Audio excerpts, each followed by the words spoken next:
Pemirsa, terima kasih Anda masih menyaksikan berita Papua pagi ini. Dan bagi Anda yang baru bergabung bersama kami, akan kami hadirkan kembali 3 berita utama kami.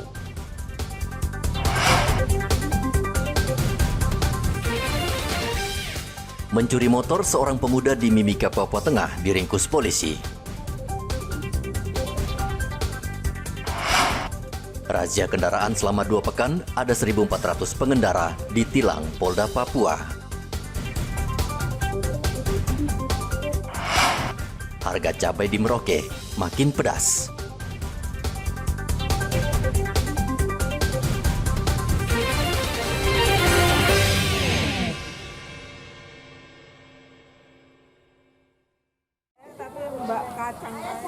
Harga semua jenis cabai di Pasar Wamanggu Merauke, Papua Selatan terpantau kembali naik.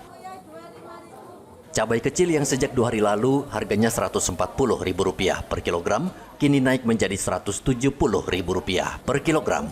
Begitu juga dengan cabai besar naik dari Rp120.000 menjadi Rp160.000 per kilogram. Musim kemarau menjadi salah satu penyebab produksi cabai di kawasan sentra cabai seperti di distrik Tanah Miring, Semaga, dan distrik Urik berkurang. Kecilnya sekarang dijual berapa itu? Kecil 170. Dari 2 hari lalu berapa harganya? 140. Itu berarti naiknya 30.000 ya? Ya. Dalam berapa hari? 2 hari lagi tuh ya? 2 hari. Nah, selain mahal, memang agak sulit ngomongnya. Ya. Kenapa dia? Stok kurang, Bang, dari petani kurang. Sudah mulai habis stok petani. Pengaruh musim kering juga itu? Ya, bisa jadi. Kalau lombok besarnya berapa? Lombok besar sama, 150, 160. Kalau yang keriting sama dia? Keriting sama. Sama juga? Besar. Sama juga dengan... Hampir sama lah, 160, 150. Tapi banyak juga atau stoknya kurang juga? Ada juga. Stok. Kurang juga ya? Banyak yang belum banyak. Tomat yang murah. Murah ya tomat ya? Ya. 10.000. 10.000. Lomboknya bakalan naik terus ya Bu? Bisa jadi. Bisa jadi. Bisa sampai berapa per kilonya? Per kilo bisa sampai 200. 200 Pak, ya? biasanya. Meski mahal, penjualan cabai tetap normal karena cabai sudah menjadi kebutuhan sehari-hari. Muhammad Ridwan melaporkan dari Merauke, Papua Selatan.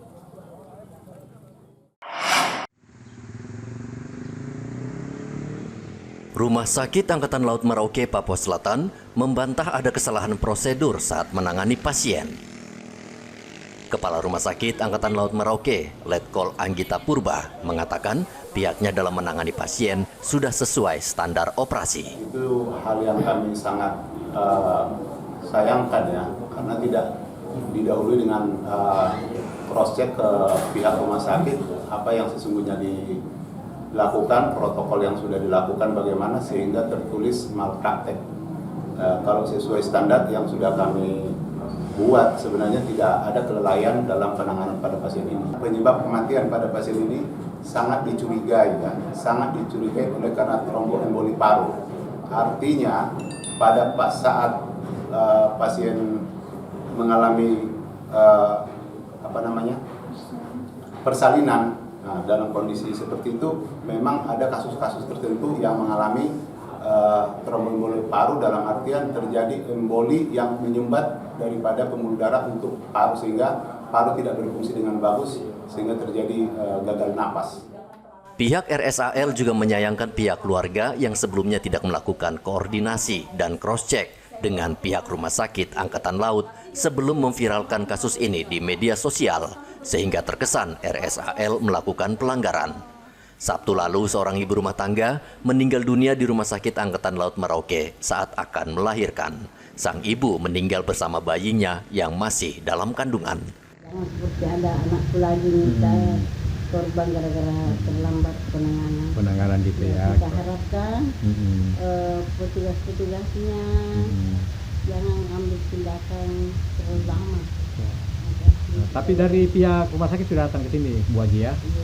Sudah datang. Jadi memang kita tidak serahkan ke rumah sakit, kita serahkan cuma petugas itu yang lele-lele. Mudah-mudahan jangan ada lagi seperti kita bersih. Keluarga korban juga meminta rumah sakit mengusut kasus ini secara terbuka. Muhammad Ridwan melaporkan dari Merauke, Papua Selatan.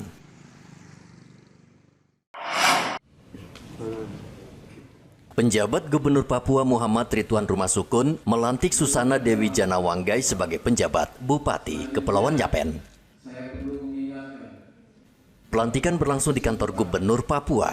Susana menggantikan penjabat Bupati Kepulauan Yapen sebelumnya, William Manderi, yang mengundurkan diri karena mencalonkan diri kembali dalam Pilkada Bupati Kepulauan Yapen tahun 2024.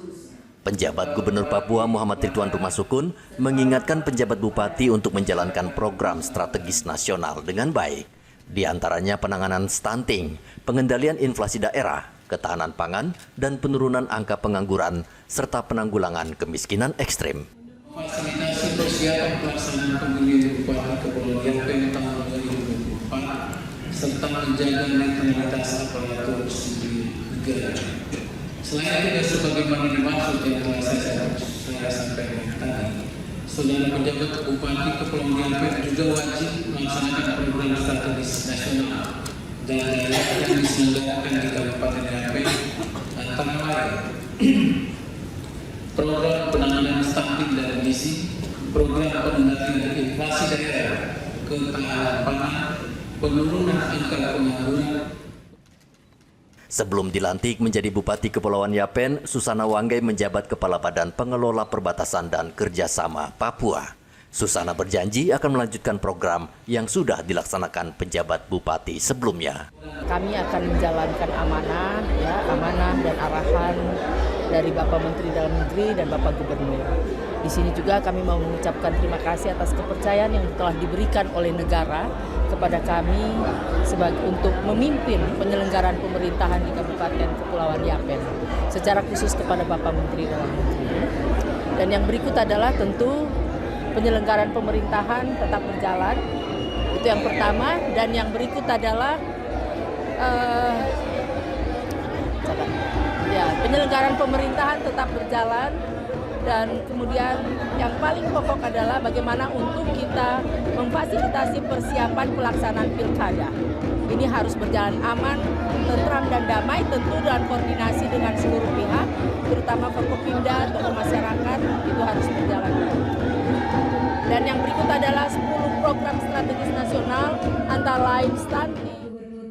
Gubernur Papua berharap dengan pelantikan bupati baru, roda pemerintahan di Kepulauan Yapen berjalan seperti biasa. Begitu juga dengan pelayanan masyarakat. Dari Kota Jayapura, Papua, Hendra melaporkan.